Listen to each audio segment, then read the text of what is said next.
반찬 가게요? 아이고, 우리 집안과는 격이 안 맞네요.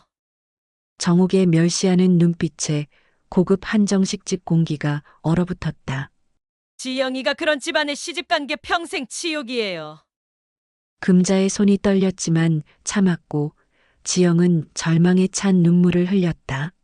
죄송합니다. 제가 며느리에게 어울리지 않는 시어머니네요. 오늘 사연 시작하기 전에 무료 버튼인 구독과 좋아요 꼭 눌러주세요. 그러면 여러분들에게 행운이 찾아갑니다. 새벽 5시 서울 변두리 중곡동 시장에 촛불이 켜집니다. 박금자는 어김없이 반찬가게 셔터를 올리며 하루를 시작했어요. 차가운 새벽 공기가 뺨을 스치지만 금자의 마음은 따뜻했습니다. 27에 남편을 교통사고로 잃고 홀로 아들 하나 키워내기까지 40년. 이 작은 반찬가게 하나로 아들을 대학까지 보냈어요. 금자는 냉장고 문을 열며 오늘 하루를 계산했습니다. 배추김치 20포기, 무김치 15포기, 멸치볶음 10통, 콩나물 무침 8통. 새벽마다 반복되는 일이지만 한 번도 대충 한 적이 없었어요. 김치 하나를 담을 때도 배추 한 입 한 입 정성스럽게 양념을 발랐습니다. 손님들이 맛있다고 하는 비결은 바로 이런 정성이었어요. 금자의 손은 거칠고 주름져 있었습니다. 손가락 끝마다 굳은 살이 박여 있고 겨울이면 늘 갈라져서 연고를 발라야 했어요. 특히 왼손 집게 손가락은 칼에 베인 흉터가 선명했습니다. 준호가 중학교 다닐 때 멸치를 다듬다가 다쳤던 상처였죠. 그때도 병원에 갈 돈이 아까워서 약국에서 연고만 사서 발랐었어요. 어머니, 또 이렇게 일찍 나오셨네요. 옆 가게 생선집 정말순 아주머니가 인사를 건넵니다. 이 시장에서 30년을 함께 해온 이웃이었어요. 말순도 금자처럼 홀로 두 아들을 키운 동지 같은 존재였습니다. 일찍 나와야 장사가 되지.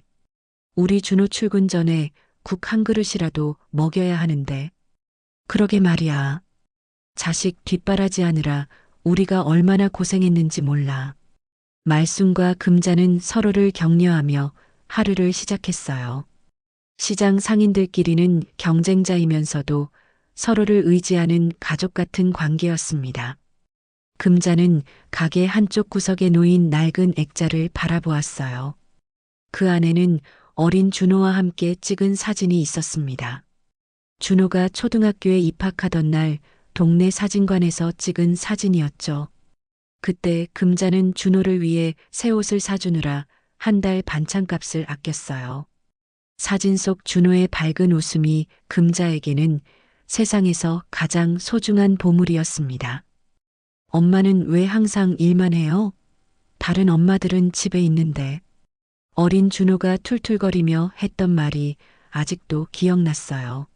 학교 운동회 날 도시락을 싸달라고 했을 때 금자는 새벽 3시부터 일어나서 준비했습니다. 김밥과 계란말이, 소시지까지. 다른 집 아이들과 비교해서 부족하지 않게 하려고 정성을 다했어요.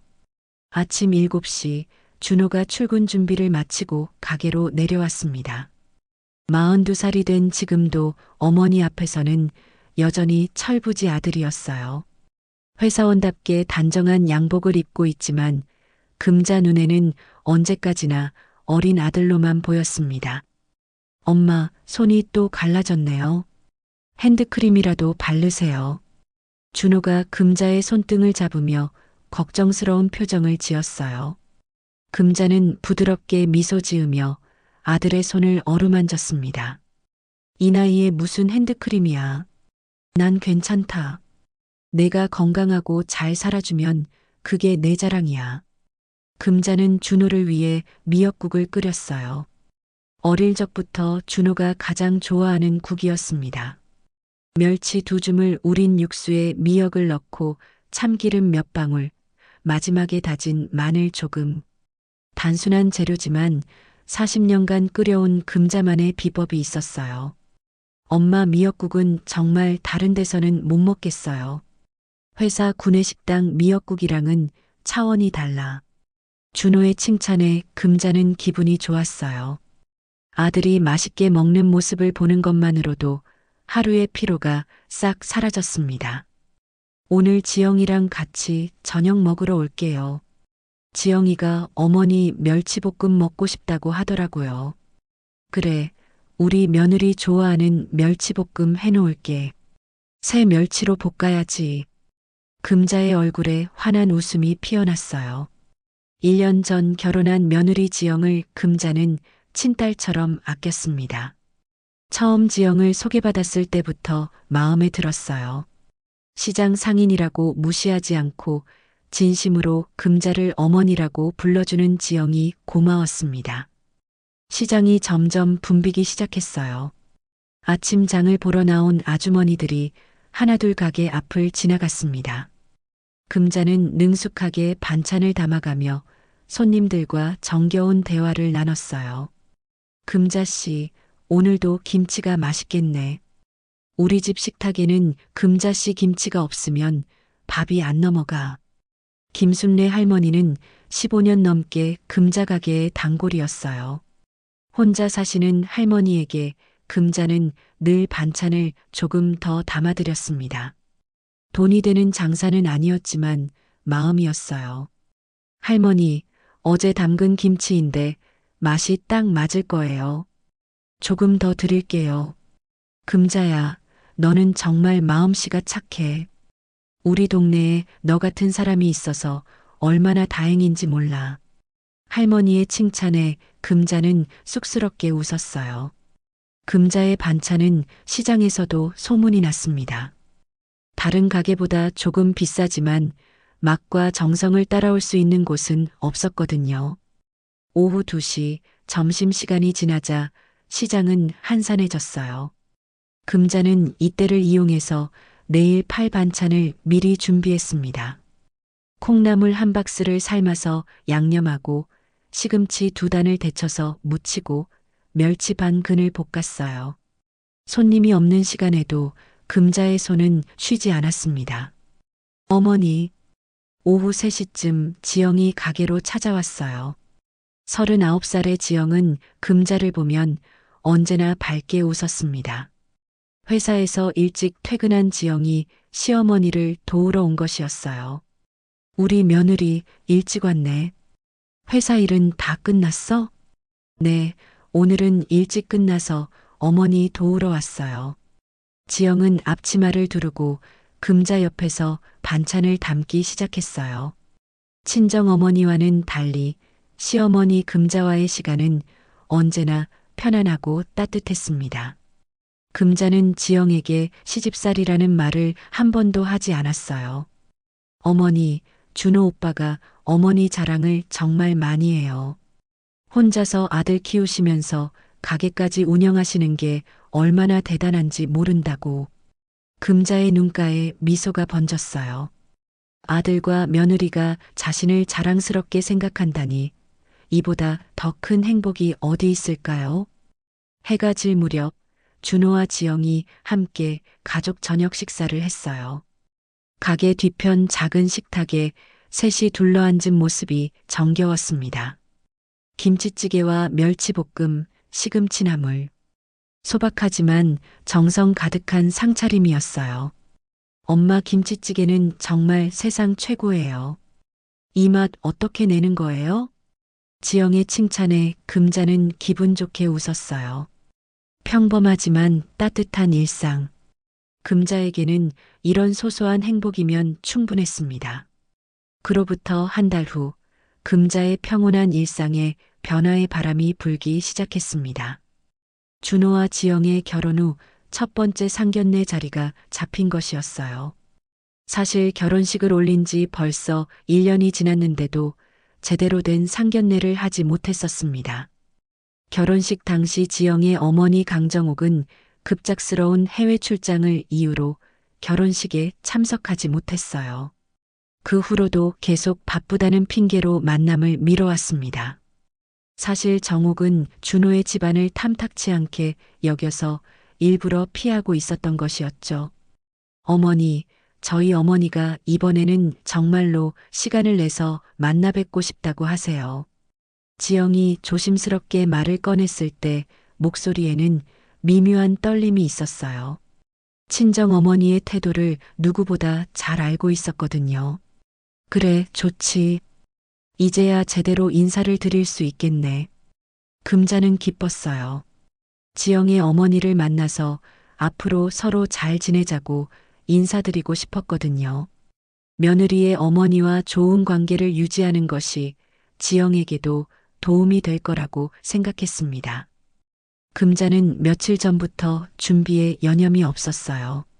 시장 근처에서 가장 괜찮은 한복집을 찾아가 옷을 맞췄습니다.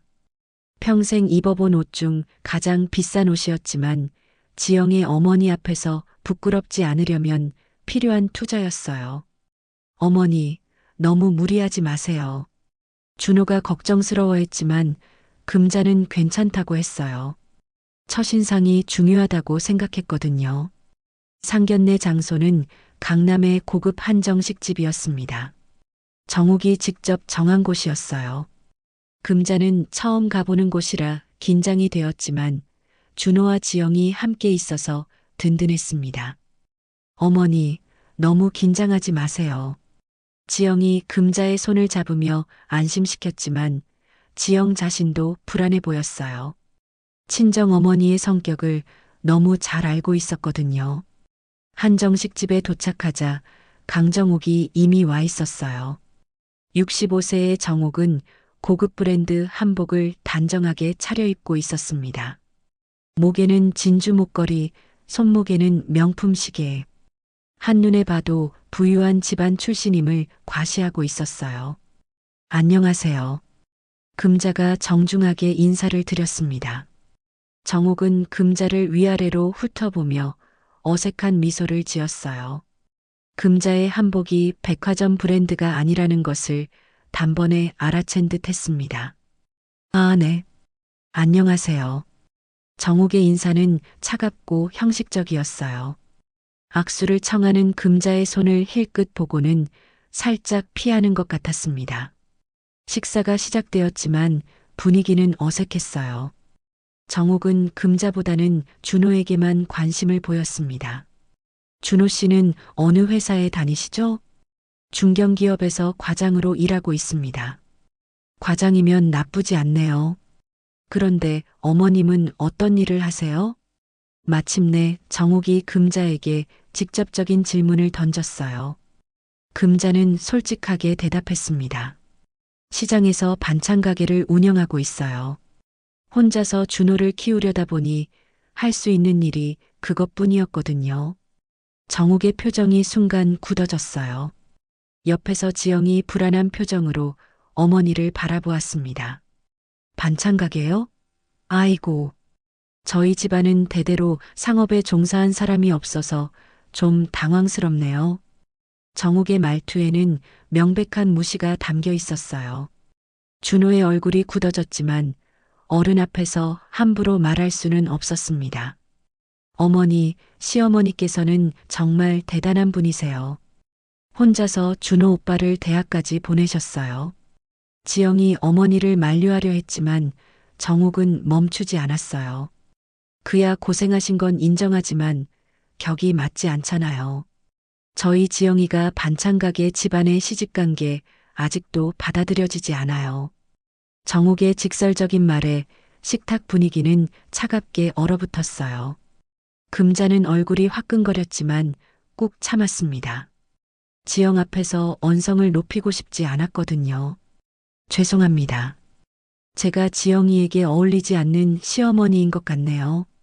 금자의 정중한 사과에도 정욱의 태도는 누그러들지 않았어요. 오히려 더욱 거만해졌습니다. 앞으로 저희 지영이한테 부담 주지 마세요. 특히 지영이 친구들 만날 때는 시어머니 직업 얘기 같은 거 하지 않았으면 좋겠어요. 준호가 더 이상 참을 수 없다는 표정으로 젓가락을 내려놓았어요. 어머님, 저희 어머니를 너무 무시하시는 것 같은데요. 무시? 현실적인 얘기를 하는 거예요. 저희 지영이 친구들 시어머니는 다 의사나 교수인데 시장에서 장사한다고 하면 얼마나 창피하겠어요. 정욱의 말에 지영이 눈물을 글썽였어요. 금자는 며느리의 눈물을 보고 마음이 더욱 아팠습니다. 알겠어요. 앞으로 조심하겠습니다. 금자는 끝까지 낮은 자세를 유지했어요. 하지만 마음속으로는 분노가 끓어올랐습니다. 평생 정직하게 살아온 자신을 이렇게 무시당해야 하는지 억울했어요. 그리고 혹시 지영이가 임신하면 조리원 같은 건 저희가 알아서 할 테니까 신경 쓰지 마세요. 시장 냄새 나는 곳에서 자란 분이 뭘 아시겠어요. 정욱의 마지막 말에 준호가 벌떡 일어섰어요. 어머님, 정말 너무하시는 것 같습니다. 저희 어머니는 제게 세상에서 가장 소중한 분이에요. 어머니, 제발 그만하세요. 지영도 결국 눈물을 터뜨리며 어머니를 말렸어요. 식사가 끝나고 집으로 돌아오는 길, 택시 안은 침묵으로 가득했습니다.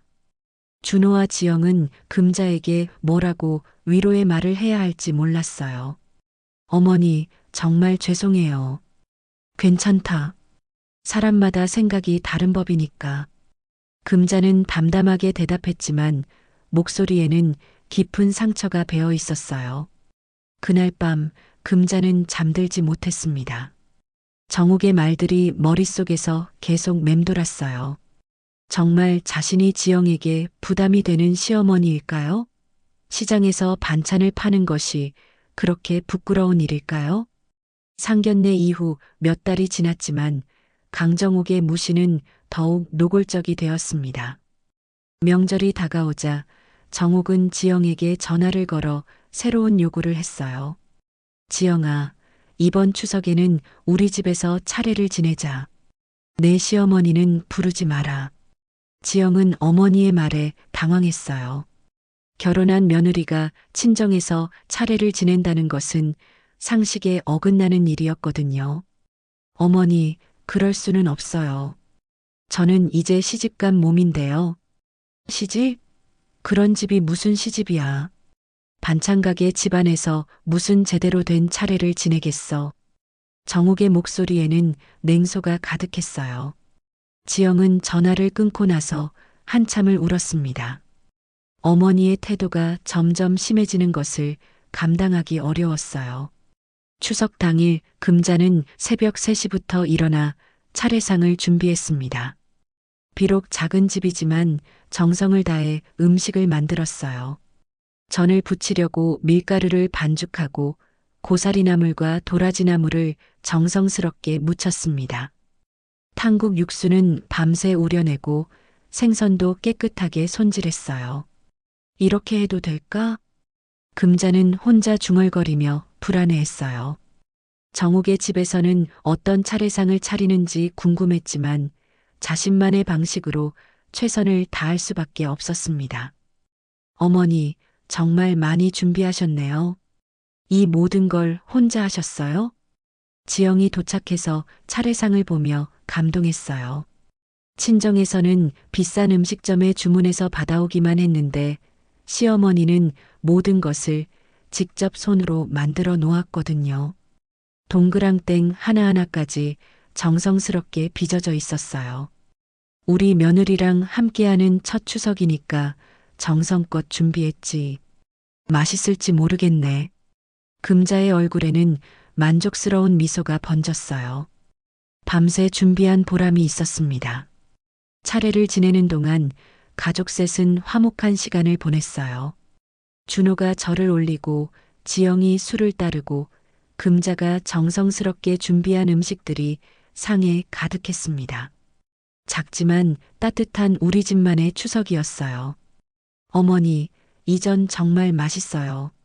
어떻게 이렇게 바삭하게 부치세요? 비결이 있지. 반죽할 때 계란을 조금 더 넣고 기름 온도를 딱 맞춰야 해.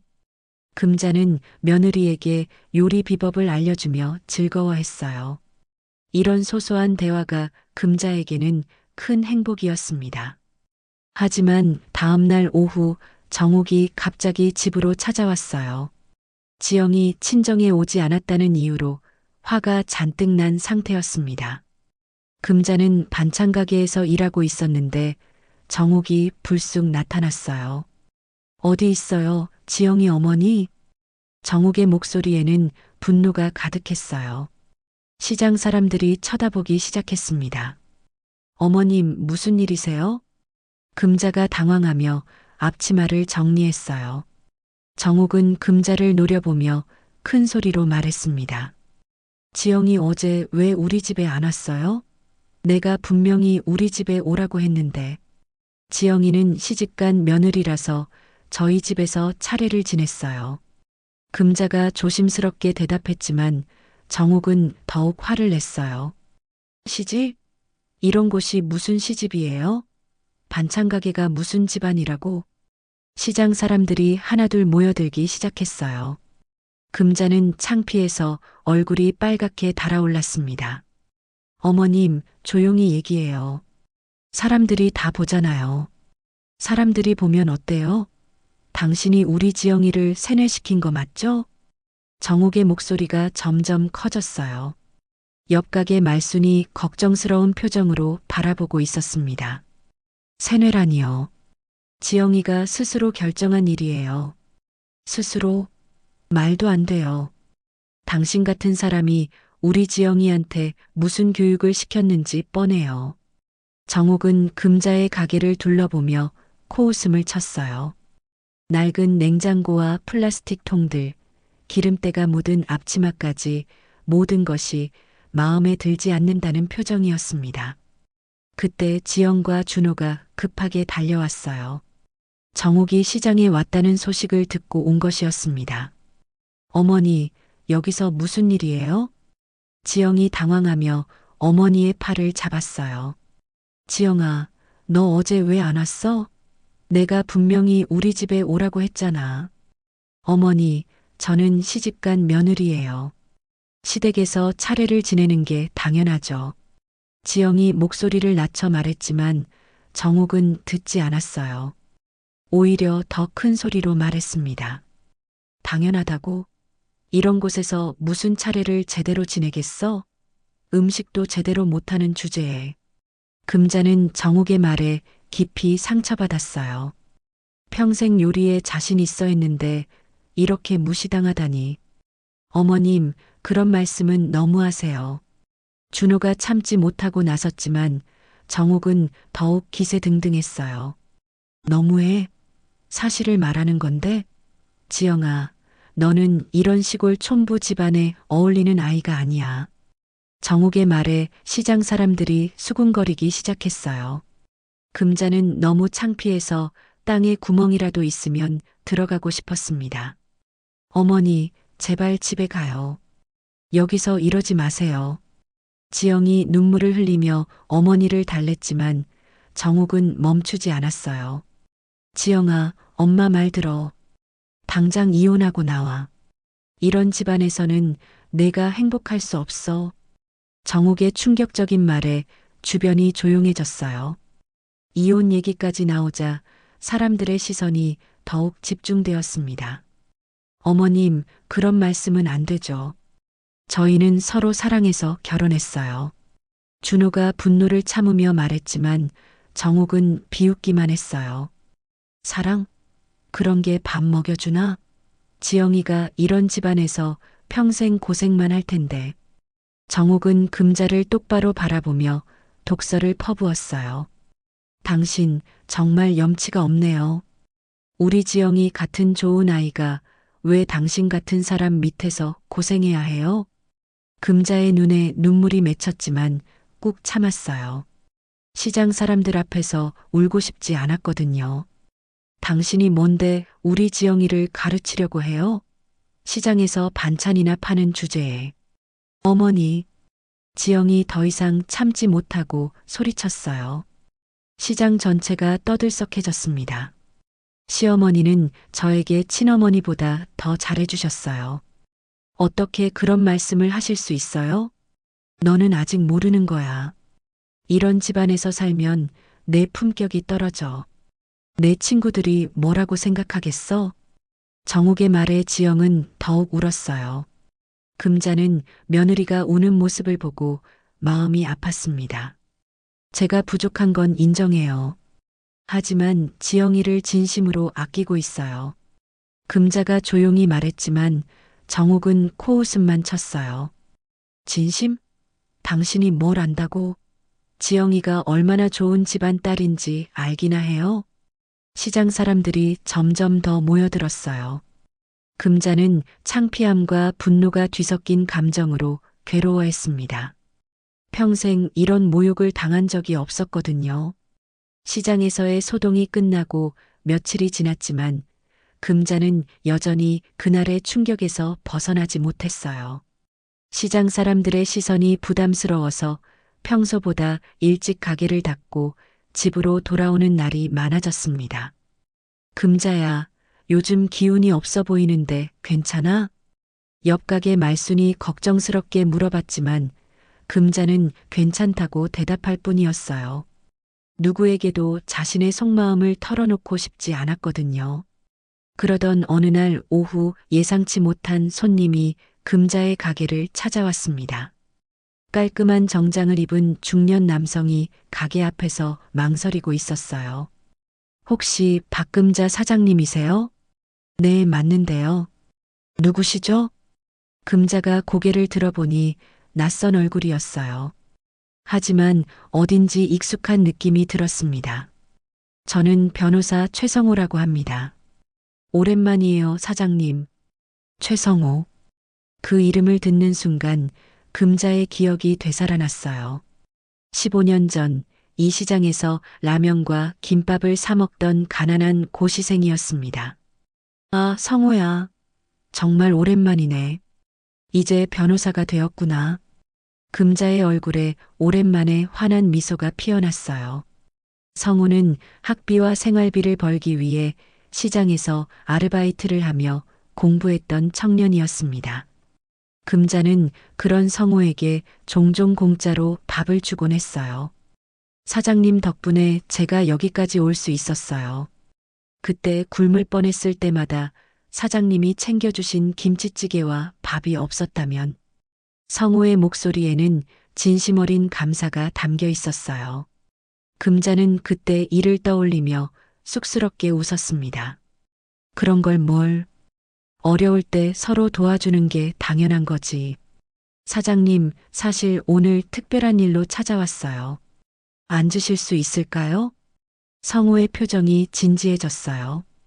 금자는 궁금해하며 가게 한쪽에 놓인 플라스틱 의자를 내밀었습니다. 혹시 김만석 할아버지 기억하세요? 만석이 할아버지? 물론 기억하지. 여기서 엿장수 하시던 분이잖아. 김만석은 이 시장에서 50년 넘게 엿을 팔던 할아버지였어요. 금자보다 먼저 이 시장에 정착해서 모든 상인들의 든든한 형님 같은 존재였습니다. 몇 년 전에 돌아가셨죠?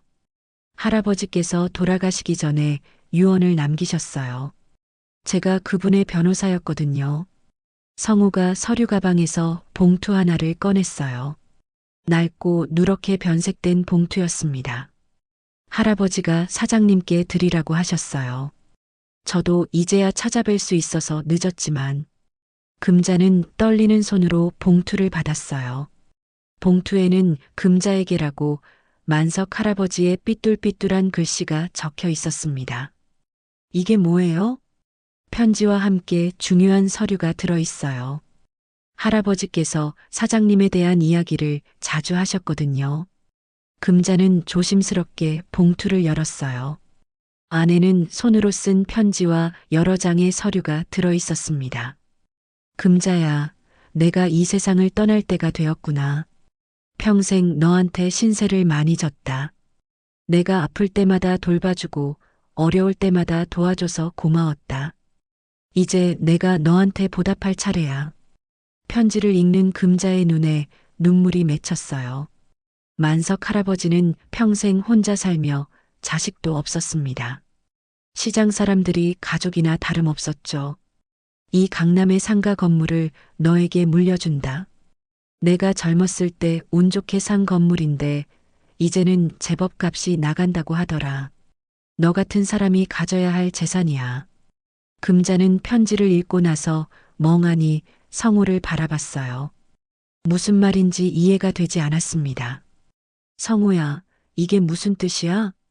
사장님, 이 서류는 강남에 있는 상가 건물의 소유권 이전 서류예요. 할아버지께서 사장님 이름으로 등기를 넘기셨어요. 성우가 차근차근 설명해 줬어요. 김만석 할아버지는 젊었을 때 강남이 개발되기 전에 운 좋게 작은 건물을 샀고 지금은 상당한 가치를 가진 상가 건물이 되었다는 것이었어요. 이게 정말 내 거라는 뜻이야? 네, 법적으로 이미 사장님 소유입니다. 할아버지께서 몇 년 전에 미리 준비해 두셨어요. 금자는 믿기지 않는 표정으로 서류들을 다시 들여다봤어요. 복잡한 법률 용어들이 적혀 있었지만 분명히 자신의 이름이 적혀 있었습니다. 그런데 이 건물이 얼마나 값어치가 나는 거야? 현재 시세로 대략 50억 정도 될 것 같아요. 임대료 수입도 월 3천만 원 정도 나옵니다. 성우의 말에 금자는 의자에서 털썩 주저앉았어요. 평생 상상해 본 적도 없는 큰 돈이었습니다. 이런 큰 걸 왜 나한테 주신 거야? 할아버지 말씀으로는 사장님이 평생 어려운 사람들을 도우며 살아왔다고 하시더라고요. 돈이 있어도 자랑하지 않고 없어도 남을 도울 줄 아는 사람이라고. 금자의 마음은 복잡했어요. 기쁘기도 하고 당황스럽기도 했습니다. 갑자기 큰 재산을 갖게 되었다는 것이 현실 같지 않았어요. 성우야, 이 일을 다른 사람들이 알면 안 되겠지? 사장님이 원하시는 대로 하시면 됩니다. 다만 법적인 절차는 마무리해야 해요. 금자는 한참을 생각했어요. 며칠 전 시장에서 받은 모욕이 떠올랐습니다. 정옥이 자신을 반찬가게 아주머니라고 무시했던 말들이 귓가에 맴돌았어요. 성우야, 이 건물 관리는 어떻게 하는 거야? 전문 관리업체에서 대행해 드릴 수 있어요. 사장님은 매달 임대료만 받으시면 됩니다. 금자는 서류를 다시 한번 자세히 살펴봤어요. 정말 자신이 건물주가 되었다는 것이 믿어지지 않았습니다. 그런데 성우야, 이 일을 당분간 비밀로 해줄 수 있겠니? 물론이죠. 사장님이 준비되실 때까지 기다리겠어요. 성우는 금자의 마음을 이해한다는 듯 고개를 끄덕였어요. 갑작스럽게 인생이 바뀐 것을 받아들이려면 시간이 필요하다는 걸 알고 있었거든요. 고맙다, 성우야. 정말 고마워. 금자는 성우의 손을 꼭 잡았어요. 그때 어려운 청년을 도왔던 작은 선행이 이렇게 큰 보답으로 돌아올 줄은 꿈에도 몰랐습니다. 성우가 떠나고 나서 금자는 혼자 가게에 앉아 생각에 잠겼어요. 이제 자신도 건물주가 되었다는 것, 더 이상 누구에게도 무시당하지 않아도 된다는 것. 하지만 아직은 아무에게도 말하고 싶지 않았어요. 시간을 두고 천천히 생각해 보고 싶었습니다. 건물 소유권을 확인한 지 일주일이 지났지만 금자는 아직 아무에게도 이 사실을 말하지 않았어요. 평소와 다름없이 새벽에 일어나 반찬 가게를 열고 손님들을 맞이했습니다. 하지만 마음 한구석에는 묘한 여유가 생겼어요. 금자 씨, 요즘 표정이 밝아 보이네요. 무슨 좋은 일 있어요? 단골 김순례 할머니가 김치를 사면서 물어봤어요. 금자는 웃으며 대답했습니다. 별일 없어요. 그냥 건강해서 그런가 봐요.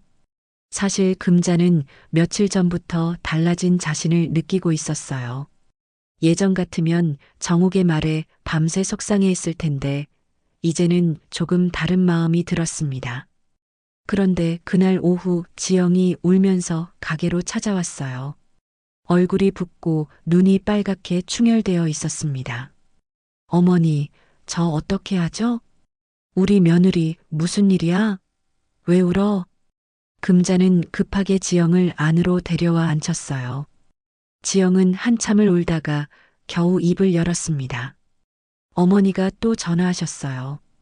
이번에는 정말 심하게 말씀하셨어요. 뭐라고 하셨는데? 저보고 당장 이혼하고 나오라고. 아니면 연락 끊겠다고 하세요. 지영의 목소리가 떨렸어요. 친정 어머니의 압박이 점점 심해지고 있었습니다. 그리고 제 친구들한테도 연락했대요. 저희 집안 얘기를 하면서 저 때문에 어머니가 창피당한다고. 금자는 지영의 말을 들으며 분노가 치밀어 올랐어요. 정옥이 이제는 지영의 친구들까지 끌어들이고 있다는 것이었습니다. 어머니, 정말 죄송해요.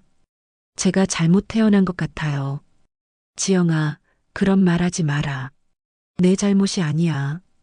금자는 며느리를 위로하면서도 마음속으로 결심을 굳혔어요. 더 이상 이런 일을 참고만 있을 수는 없었습니다.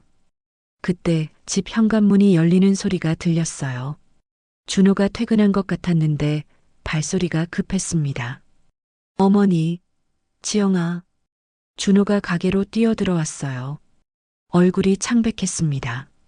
무슨 일이야? 어머니, 큰일 났어요. 지영이 어머니가 우리 회사에 전화했어요. 금자와 지영이 깜짝 놀랐어요. 정옥이 준호의 회사까지 연락했다는 것이었습니다. 뭐라고 하셨는데? 저보고 지영이랑 이혼하지 않으면 제 신상을 회사에 폭로하겠다고. 어머니가 시장 상인이라는 것부터 시작해서 준호의 목소리가 떨렸어요. 회사에서 개인적인 일로 문제가 생기면 승진에도 영향을 줄 수 있었습니다. 그래서 어떻게 했어? 일단 상사한테 미리 말씀드렸어요. 혹시 이상한 전화가 와도 신경 쓰지 말라고. 지영이 더욱 세게 울기 시작했어요. 다 제 잘못이에요. 제가 없었으면 이런 일도 없을 텐데. 지영아, 그런 말 하지 마. 금자는 며느리의 손을 꼭 잡았어요. 그리고 마음속으로 결심했습니다. 이제는 정말 행동에 나서야 할 때였어요. 바로 그때 집 앞에서 큰 소리가 들렸습니다. 여기가 맞나? 지영이 시집. 정옥의 목소리였어요. 이번에는 혼자가 아니라 누군가와 함께 온 것 같았습니다. 지영아, 나와. 엄마가 왔다. 정옥이 집 앞에서 소리를 지르기 시작했어요. 이웃들이 창문을 열고 내다보기 시작했습니다. 어떻게 하죠? 지영이 떨리는 목소리로 물어봤어요. 준호도 어쩔 줄 몰라 했습니다. 나가자. 더 이상 피할 수는 없어. 금자가 먼저 일어났어요. 이번에는 당당하게 맞서기로 했습니다. 밖으로 나가보니 정옥이 중년 남성 한 명과 함께 와 있었어요. 양복을 입은 남성은 뭔가 위압적인 분위기였습니다. 지영아, 엄마 왔다. 당장 짐 싸서 나와. 정옥이 지영을 보자마자 소리쳤어요. 어머니, 이게 뭐 하시는 짓이에요? 이웃들이 다 보잖아요. 준호가 당황하며 말했지만 정옥은 듣지 않았어요. 이웃들이 보면 어때? 내 딸이 이런 집안에서 고생하는 걸 더 이상 못 보겠어. 정옥 옆에 남성이 앞으로 나섰어요. 저는 변호사 김철수입니다. 이혼 절차를 도와드리러 왔어요. 변호사까지 데려온 것을 보니 정옥이 얼마나 심각하게 생각하고 있는지 알 수 있었어요. 이혼이요? 우리가 왜 이혼해야 해요? 지영이 눈물을 흘리며 반발했어요. 지영아, 정신 차려. 이런 집안에서 살면 내 인생이 망가져. 정옥이 금자를 향해 독서를 퍼부었어요. 당신 때문에 우리 지영이가 고생하고 있어요. 이제 그만 놔주세요. 금자는 정옥의 말을 조용히 들었어요. 예전 같으면 위축되었을 텐데 이번에는 달랐습니다. 어머님, 지영이가 여기서 행복하게 살고 있는데 왜 억지로 떼어놓으려고 하세요? 행복하다고? 반찬 가게 시어머니를 두고 무슨 행복이 있어요? 정옥의 목소리가 점점 커졌어요. 이웃들이 더 많이 모여들었습니다. 지영이 친구들이 뭐라고 하는지 알아요? 동정한다고 해요. 시장 아주머니 며느리라고 정욱이 치명타를 날렸어요. 하지만 금자는 이번에는 당당했습니다. 그래요. 저는 시장에서 반찬을 팔아요. 하지만 그게 부끄러운 일인가요? 금자의 목소리가 또렷했어요. 이웃들이 조용해졌습니다. 평생 정직하게 일해서 아들 키운 게 부끄러운 일인가요? 정욱이 당황한 표정을 지었어요. 평소와 다른 금자의 태도에 놀란 것 같았습니다. 그래봤자 시장 상인은 시장 상인이에요. 우리 지영이랑은 격이 안 맞아요. 격이요? 금자가 빙긋 웃었어요. 이제 카드를 꺼낼 때가 된 것 같았습니다. 그럼 건물 주면 격이 맞나요? 정욱이 무슨 말인지 몰라 하며 금자를 바라봤어요. 준호와 지영도 어리둥절한 표정이었습니다. 건물주라고요? 정욱이 어이없다는 표정으로 금자를 바라봤어요. 옆에 서 있던 김철수 변호사도 당황한 기색이 역력했습니다. 네, 건물주예요. 강남에 있는 상가 건물 말이에요. 금자가 담담하게 대답했을 때 모든 사람들이 조용해졌어요. 준호와 지영도 믿을 수 없다는 표정으로 어머니를 바라봤습니다. 어머니, 그게 무슨 말씀이세요? 준호가 조심스럽게 물어봤어요. 금자는 미소를 지으며 대답했습니다. 며칠 전에 최성호 변호사가 찾아왔어. 김만석 할아버지가 유산으로 건물을 물려주셨다고 하더라. 김만석 할아버지요? 여기서 엿장수 하시던 분? 지영이 깜짝 놀라며 물어봤어요. 금자는 고개를 끄덕였습니다. 할아버지가 젊었을 때 강남에 건물을 하나 사두셨나 봐. 이제 제법값이 나간다고 하던데. 정욱이 코웃음을 쳤어요. 허풍 치지 마세요. 시장 상인이 무슨 건물주예요? 허풍이라고 생각하시면 직접 확인해 보시죠. 금자가 집 안으로 들어가서 서류를 가져왔어요. 최성호 변호사가 준 소유권 등기부등본과 유언장이었습니다. 김철수 변호사가 서류를 받아들고 꼼꼼히 살펴봤어요. 처음에는 의심스러운 표정이었는데 점점 놀라는 기색이 역력해졌습니다. 이거 진짜네요. 강남구 신사동 상가 건물 소유자가 박금자 씨로 되어 있어요. 김철수 변호사의 말에 정욱의 얼굴이 새파랗게 변했어요. 그럴 리가 없어요. 분명히 가짜일 거예요. 아니에요. 정식 등기부등본입니다. 그리고 이 건물. 시세가 상당할 것 같은데요. 김철수 변호사가 휴대폰으로 부동산 정보를 검색해 봤어요. 얼마 후 그의 표정이 더욱 놀라워졌습니다. 이 건물 현재 시세가 50억 정도 됩니다. 월 임대료만 3천만 원 이상 나올 것 같아요. 주변에 모여든 이웃들이 웅성거리기 시작했어요. 시장의 반찬 가게 아주머니가 갑자기 50억짜리 건물 주인이 되었다는 것이 믿어지지 않았습니다. 50억이요? 준호가 멍하니 되물었어요. 평생 상상해 본 적도 없는 큰 돈이었습니다. 네, 맞아요. 그리고 매달 임대료 수입도 상당할 거예요. 김철수 변호사의 확인에 정욱은 완전히 당황했어요. 지금까지 무시했던 시장 아주머니가 갑자기 자신보다 훨씬 부유한 사람이 되어버린 것이었습니다. 그런데 어머니, 왜 말씀 안 하셨어요? 지영이 놀라며 물어봤어요. 갑자기 생긴 일이라 아직 실감이 안 나더라. 그리고 너희들이 놀랄까 봐서. 금자는 담담하게 대답했어요. 사실 정욱에게 보여주려고 숨겨두었던 것도 있었지만 굳이 그런 말은 하지 않았습니다. 이제 어머님, 제가 지영이랑 격이 안 맞나요? 금자가 정욱을 바라보며 조용히 물어봤어요. 정욱은 말을 잇지 못했습니다. 시장에서 반찬 파는 게 그렇게 부끄러운 일이었나요? 건물주가 되면 갑자기 격이 높아지는 건가요? 금자의 말에 정욱은 얼굴이 빨갛게 달아올랐어요. 지금까지 자신이 했던 말들이 모두 부메랑이 되어 돌아오고 있었습니다. 그게 아니라 정욱이 말을 더듬었어요. 변명할 말을 찾지 못하고 있었습니다. 어머님, 죄송합니다. 김철수 변호사가 정욱에게 작은 목소리로 말했어요. 제가 잘못 파악했습니다. 이런 상황에서는 이혼 얘기를 꺼낼 수가 없겠네요. 변호사마저 태도를 바꾸자 정욱은 더욱 당황했어요. 아니야, 이혼은 계속 진행해야 해. 정욱이 다급하게 말했지만 김철수 변호사는 고개를 저었습니다. 어머님, 현실적으로 생각해 보세요. 지영 씨가 50억 건물주의 며느리인데 왜 이혼해야 하나요? 변호사의 말에 주변 이웃들이 고개를 끄덕였어요. 누가 봐도 정욱의 주장이 말이 안 되는 상황이었습니다. 돈이 전부가 아니야. 정욱이 소리쳤지만 자신의 목소리에도 확신이 없었어요. 그럼 지금까지 어머님이 저희를 무시한 건 뭐였나요? 지영이 눈물을 흘리며 어머니를 바라봤어요.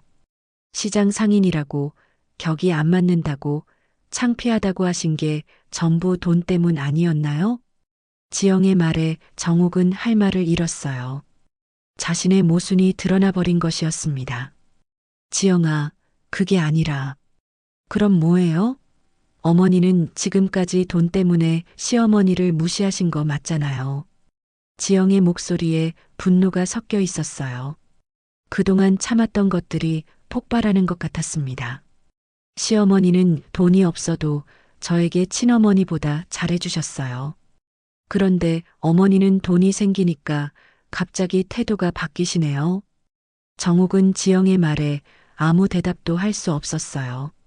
자신의 속물적인 모습이 적나라하게 드러났기 때문입니다. 어머님, 금자가 조용히 정욱을 불렀어요. 저는 지금도 시장에서 반찬을 팔 거예요.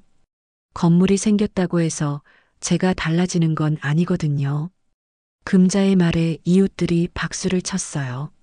갑자기 부자가 되었어도 겸손한 금자의 모습에 감동한 것이었습니다. 하지만 앞으로는 누구든지 저희 가족을 함부로 무시하지 못하게 하겠어요.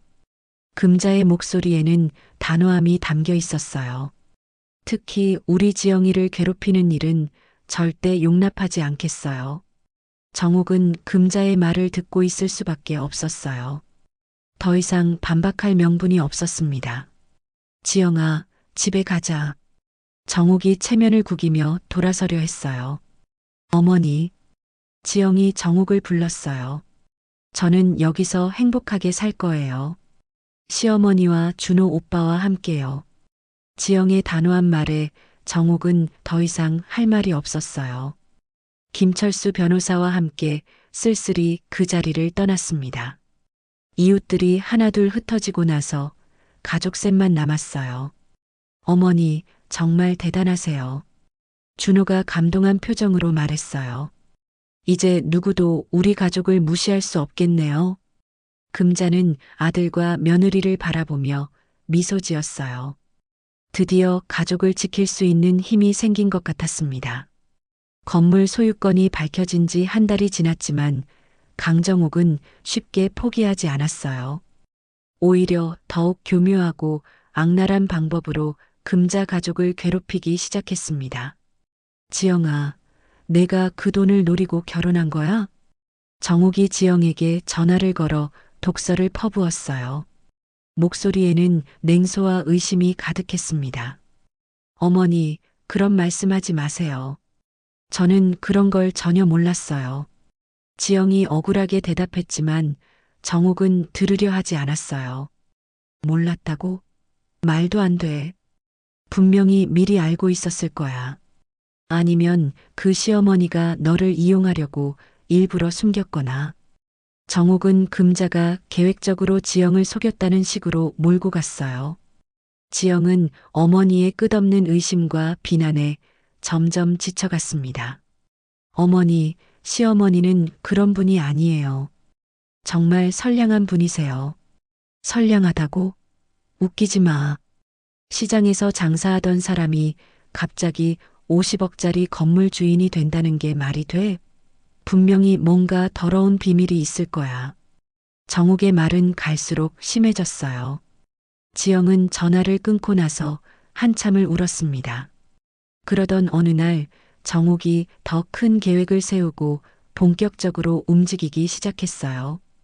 지영의 친구들을 일일이 만나서 금자에 대한 나쁜 소문을 퍼뜨리기 시작한 것이었습니다. 우리 지영이 시어머니가 갑자기 건물주가 되었다는데 정말 이상하지 않아요? 정욱은 지영의 대학 동창인 민정과 고급 카페에서 만나 말했어요. 평소보다 더 정성스럽게 화장을 하고 비싼 옷을 입고 왔습니다. 어떻게 이상하다는 뜻이에요? 민정이 호기심을 보이자 정욱은 기다렸다는 듯이 말을 이어갔어요. 시장에서 반찬 파는 사람이 갑자기 50억짜리 건물 주인이 된다는 게 말이 돼요? 분명히 뭔가 수상한 구석이 있을 거예요. 그럼 어떻게 된 거라고 생각하세요? 글쎄요. 혹시 불법적인 방법으로 얻은 건 아닐까요? 요즘 그런 사기꾼들 많잖아요. 아니면 그 할아버지가 치매에 걸렸을 때 속여서 유산을 가로챈 거거나. 정욱은 아무런 근거 없이 금자를 의심하며 악의적인 추측을 늘어놓았어요. 자신이 그토록 무시했던 사람이 갑자기 자신보다 부유해진 것을 도저히 받아들일 수 없었거든요. 정말 그럴 수도 있겠네요. 요즘 노인들 상대로 사기치는 사람들 많다고 하니까. 민정이 정욱의 말에 동조하자 정욱은 더욱 기세등등해졌어요. 그러니까요. 우리 지영이가 그런 집안에 시집간 줄 알았으면 절대 허락하지 않았을 텐데. 이런 소문들이 지영의 친구들 사이에서 빠르게 퍼지기 시작했어요. 처음에는 단순한 호기심이었지만 점점 금자에 대한 의혹과 편견으로 변해갔습니다. 며칠 후 민정이 지영에게 전화를 걸었어요. 지영아, 내 시어머니 얘기 들었어. 갑자기 건물주가 되셨다면서? 네, 맞아요. 다행히 좋은 일이 생겼어요. 지영이 밝게 대답했지만 민정의 다음 말에 표정이 굳어졌어요. 근데 그게 정말 깨끗한 돈이야? 뭔가 이상하지 않아? 무슨 뜻이에요? 내 어머니가 그러시는데 시장 아주머니가 갑자기 그런 큰 돈을 가질 리가 없다고 하시더라. 혹시 그 할아버지를 속인 건 아닐까 하시던데. 지영은 친구의 말에 큰 충격을 받았어요. 친정어머니가 친구들에게까지 시어머니를 사기꾼으로 만들고 있었던 것입니다. 민정아, 그런 건 절대 아니야. 시어머니는 정말 좋은 분이야. 그런 말 하지 마. 그래도 조심해. 요즘 세상에 공짜는 없잖아. 혹시 나중에 문제 생기면 너만 피해 볼 수도 있어. 전화를 끊고 나서 지영은 한참을 울었어요. 친구들마저 시어머니를 의심하기 시작했다는 것이 너무 속상했습니다. 한편 정욱은 더 나아가 시장 사람들에게도 직접 찾아가서 의혹을 심기 시작했어요. 김만석 할아버지와 가까웠던 상인들을 일일이 찾아다니며 이상한 이야기를 만들어냈습니다. 혹시 만석이 할아버지가 마지막에 정신이 좀 이상했던 건 아니에요? 정욱이 생선가게 말순에게 대뜸 물어봤어요. 무슨 소리예요? 할아버지는 돌아가시기 직전까지 정정하셨어요. 머리도 맑으시고. 말순이 단호하게 대답했지만 정욱은 포기하지 않았어요. 그런데 어떻게 그런 큰 재산을 금자 씨한테만 물려줄 수 있어요? 혈육도 아닌데. 분명히 뭔가 이상한 게 있을 거예요. 할아버지가 금자한테 얼마나 고마워하셨는데요. 아플 때마다 병원 모셔다 드리고 밥도 해드리고 친자식도 그렇게 못해요. 말순이 금자를 변호했지만 정욱은 계속 의혹을 제기했어요. 그래도 이상해요. 시장에서 반찬 파는 사람이 갑자기 50억?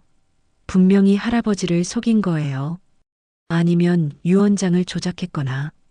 당신 그런 말 함부로 하면 안 돼요. 금자는 그런 사람 아니에요. 말순이 화를 내며 정욱을 나무랐지만 정욱은 이미 자신의 목적을 달성했어요. 의욕의 씨앗을 심은 것이었습니다. 이런 식으로 정욱은 시장 곳곳을 돌아다니며 금자에 대한 나쁜 소문을 퍼뜨렸어요. 처음에는 사람들이 믿지 않았지만 계속 반복해서 듣다 보니 의심이 생기기 시작했습니다. 금자야, 요즘 이상한 소문이 돌던데 괜찮아? 며칠 후 말순이 걱정스럽게 금자에게 물어봤어요. 무슨 소문? 금자가 반찬을 담으며 대답했어요. 지영이 친정 어머니가 돌아다니면서 내가 할아버지 재산을 가로챘다는 식으로 말하고 다닌다는데 할아버지 정신 없을 때 속였다고 하던데 금자의 손이 멈췄어요. 얼굴이 창백해졌습니다. 정말 그런 소문이 돌아? 응, 나는 당연히 안 믿지만 모르는 사람들은 혹시나 하는 것 같아.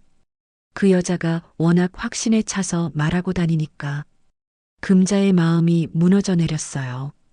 정욱이 이런 식으로까지 자신을 괴롭히고 있다는 것을 깨달았거든요. 그런 소문 신경 쓰지 마. 우리는 다 알고 있으니까. 할아버지가 얼마나 내를 아끼셨는지.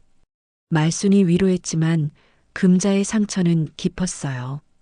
평생 정직하게 살아온 자신이 사기꾼으로 매도당하고 있다니. 그날 저녁 지영이 눈물범벅이 되어 집으로 왔어요. 어머니, 정말 죄송해요. 제가 정말 죄송해요. 무슨 일이야, 우리 며느리? 제 친구들이 어머니에 대해서 이상한 얘기를 해요. 제 어머니가 그런 소문을 퍼뜨린 것 같아요. 지영의 고백에 금자는 더욱 마음이 아팠어요. 결국 순수한 며느리까지 고통받게 만들고 있었습니다. 그때 준호가 퇴근해서 들어왔어요. 얼굴이 심각했습니다. 어머니, 회사에서도 이상한 얘기가 나와요. 무슨 얘기? 어머니가 건물주가 되신 게 수상하다는 얘기요. 누군가 회사에 익명으로 제보했나 봐요. 상사가 저를 따로 불러서 물어보더라고요. 금자는 정욱의 집요함에 경악했어요.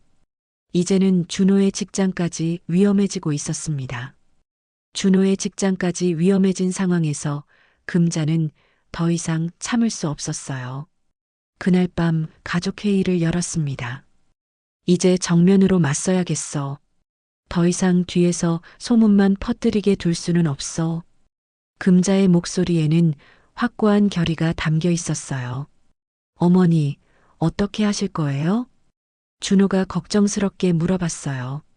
지영이 어머니를 직접 만나서 이야기할 거야. 가족 모임을 제안해봐. 지영이 망설였어요. 어머니가 나올까요? 요즘 더 심해지셨는데. 나오게 할 거야. 내가 직접 전화해 볼게. 다음 날 금자는 정욱에게 직접 전화를 걸었어요. 안녕하세요. 박금자입니다. 정욱은 금자의 전화에 놀란 기색이었어요. 왜 전화했어요? 이번 주말에 가족 식사 자리를 마련하고 싶어요. 중요한 이야기가 있습니다. 무슨 이야기인데요? 전화로는 어려우니까 직접 만나서 얘기해요. 괜찮은 식당으로 제가 예약하겠습니다. 정욱은 잠시 망설이다가 대답했어요. 알겠어요. 하지만 이번이 마지막이에요. 주말 강남의 고급 한정식 집에서 만남이 이루어졌어요. 금자가 정한 장소였습니다. 이번에는 금자가 먼저 와서 기다리고 있었어요. 정욱이 도착했을 때 금자는 평소와는 다른 모습이었어요. 품격 있는 한복을 입고 차분한 자세로 앉아 있었습니다. 어서 오세요. 금자의 인사는 정중하면서도 당당했어요. 정욱은 뭔가 달라진 금자의 분위기를 감지했습니다. 곧이어 준호와 지영도 도착했어요. 네 사람이 마주 앉은 식탁의 분위기는 팽팽했습니다. 어머님, 오늘 무슨 말씀을 하고 싶으신 거예요? 정욱이 먼저 말을 꺼냈어요.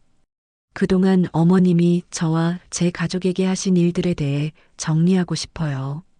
금자의 목소리는 침착했어요. 무슨 일이라고 하는 거예요?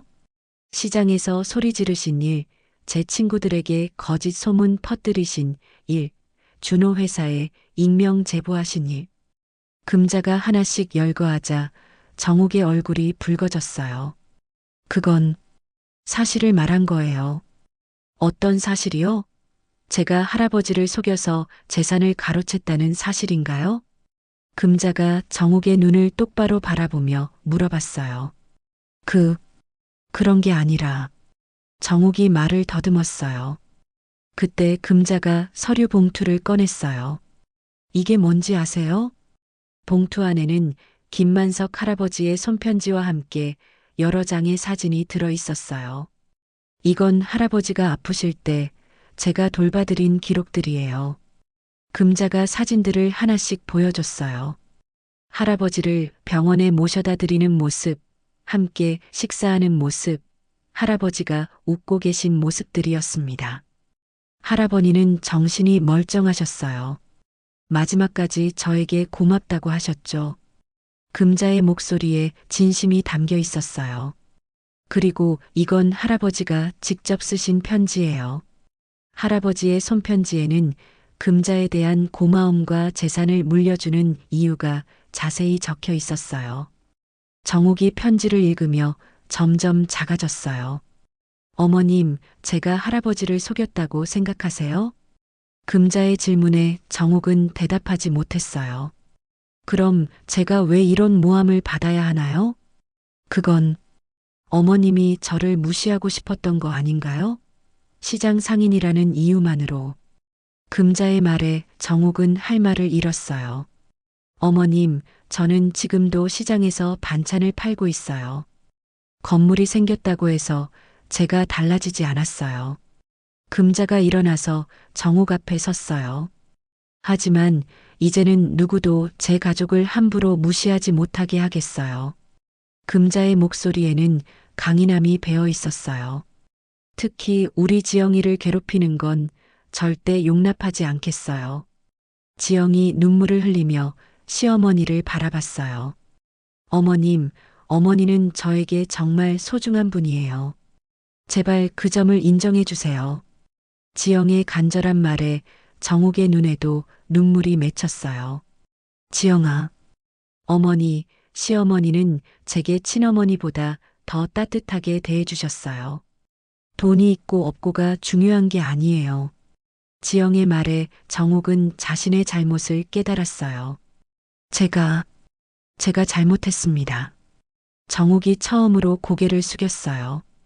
처음부터 편견을 가지고 있었어요. 시장 상인이라는 이유만으로 무시했죠. 정욱의 고백에 모든 사람이 조용해졌어요. 금자 씨, 정말 죄송합니다. 제가 너무 속물 같았어요. 정욱이 진심으로 사과했어요. 괜찮아요. 이제라도 이해해 주시면 됩니다. 금자는 너그럽게 정욱을 용서했어요. 앞으로는 우리 모두 가족으로서 지내요. 지영이를 위해서라도. 정욱이 고개를 끄덕였어요. 네, 앞으로는 제가 달라지겠어요.